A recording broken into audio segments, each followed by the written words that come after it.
You know, when you hear a phrase like end-of-life planning, your brain probably jumps straight to the end, right? But what if I told you it's actually about the beginning? Today, we're going to dive into this amazing Japanese drama called Hitori de Shinitai, which translates to I Want to Die Alone. And through its story, we're going to see how facing our own mortality isn't really about dying at all. It's about figuring out how to finally start living. And really, it all kicks off with this single thought. This is not someone else's problem. That's the key right there. It's that gut punch moment when some vague, distant fear suddenly becomes very personal, very urgent. It's like a switch flips in your head, and you just get it.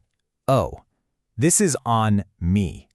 This is my problem to solve. Okay, so let's jump into the story. Our protagonist is a woman named Narumi. She's 39, she's single, and honestly, she's pretty happy with her life. But then, her entire world just gets turned upside down. She finds out her aunt died alone in her apartment and, get this, wasn't discovered for days. And all of a sudden, this isn't just some sad family story. For Narumi, it's like looking into a mirror and seeing a terrifying preview of her own future. And that initial shock, it spirals fast. It turns into a full-blown personal crisis for her. She has this dawning, horrifying realization that what happened to her aunt could absolutely happen to her. And that's what makes this story so powerful, right? It takes this really private, internal fear that a lot of us have, this anxiety about the future we don't talk about, and it puts it right out in the open. Now, to really get what happens next, we have to make a super important distinction. The show separates two very different concepts. On one hand, you have loneliness. That's an emotional thing, right? It's about how connected you feel. But on the other hand, you have what the show calls a lonely death. And this is framed as a purely logistical risk. It's the practical problem of not being discovered right away. See the difference? The story isn't about trying to magically never feel lonely. It's about solving the practical problem, which in turn frees you up to live a life that's actually full of connection. So once you've named the problem, you can actually start to tackle it. And the story gives us two toolkits to do that. First up, the money plan. And look, we're not just talking about piling up cash for security's sake. We're talking about money as the foundation. It's the bedrock you need to build a life that's truly yours, one that's lived on your own terms. Okay, so how does it work? The experts in the show lay out this really cool three-fund strategy. First, you've got your living expenses fund. Pretty straightforward. This is for your day-to-day life when you retire. Second, there's the medical and care fund. This one's absolutely crucial, especially if you're solo and might need to pay for care down the line. But this third one, this is the real game changer. It's called the Authenticity Fund. And this isn't about survival, it's for joy. It's the money you earmark for your passions, your hobbies, your weird collections, your pets, whatever it is that makes you feel alive. That's what makes your life worth living. And this isn't just some vague idea. The toolkit gets super practical. The story talks about things like using tax-advantaged savings accounts. Japan has its own versions, but you probably have something similar where you live. It also dives into digging through old insurance policies to see if there's hidden value, which is brilliant. And of course, cutting down your fixed costs. Oh, and this one's great, getting pet insurance for your furry companions. It's all part of this very real, tangible roadmap to buying your own freedom. Okay, so once you've started building that financial foundation, you suddenly have the mental space to think about the bigger picture. And that brings us to the second toolkit.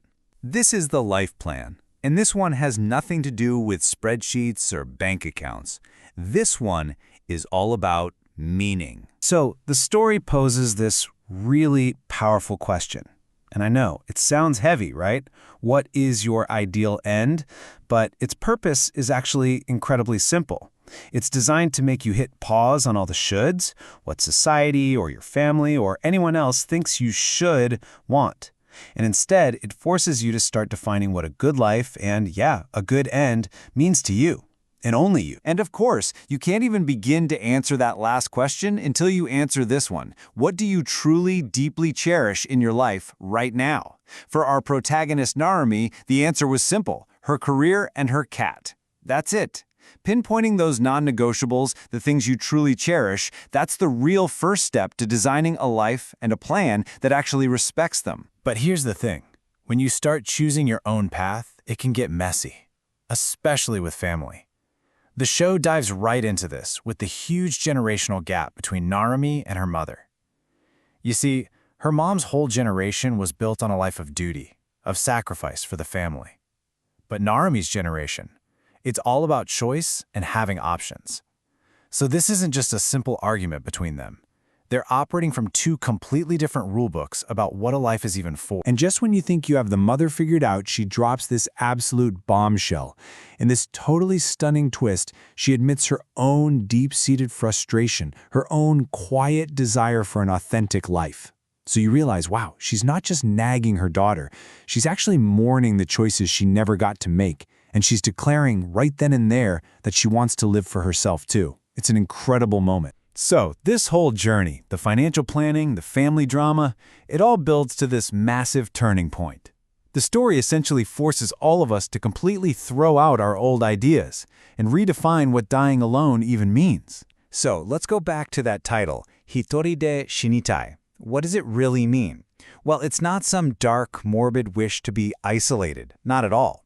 It's a declaration of independence. It's this powerful desire to live authentically, on your own terms, all the way to the very end, and to do it without being a burden on anyone.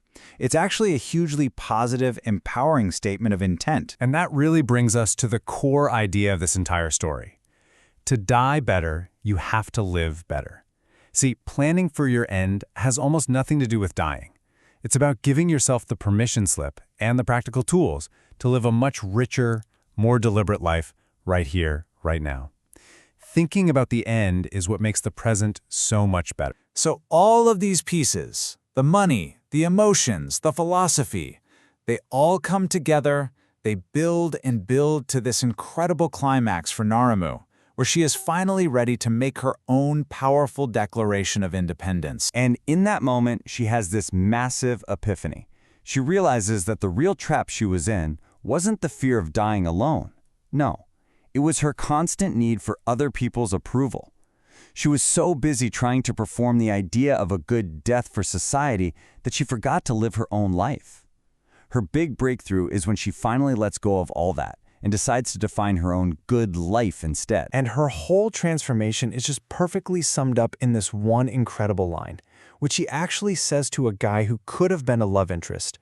It's not about rejecting him, not really. It's about her completely and totally embracing herself.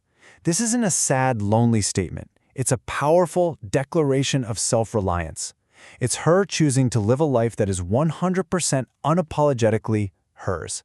It's just this amazing, triumphant moment of true self-acceptance. So what started out as a journey fueled by a fear of death, well, it turned into this incredible masterclass in how to design your own life. It shows us that sometimes you have to look mortality right in the eye to unlock a more authentic way of living. Which leaves us all with one big, empowering question. If preparing for the end is really about designing your life, what will your story be?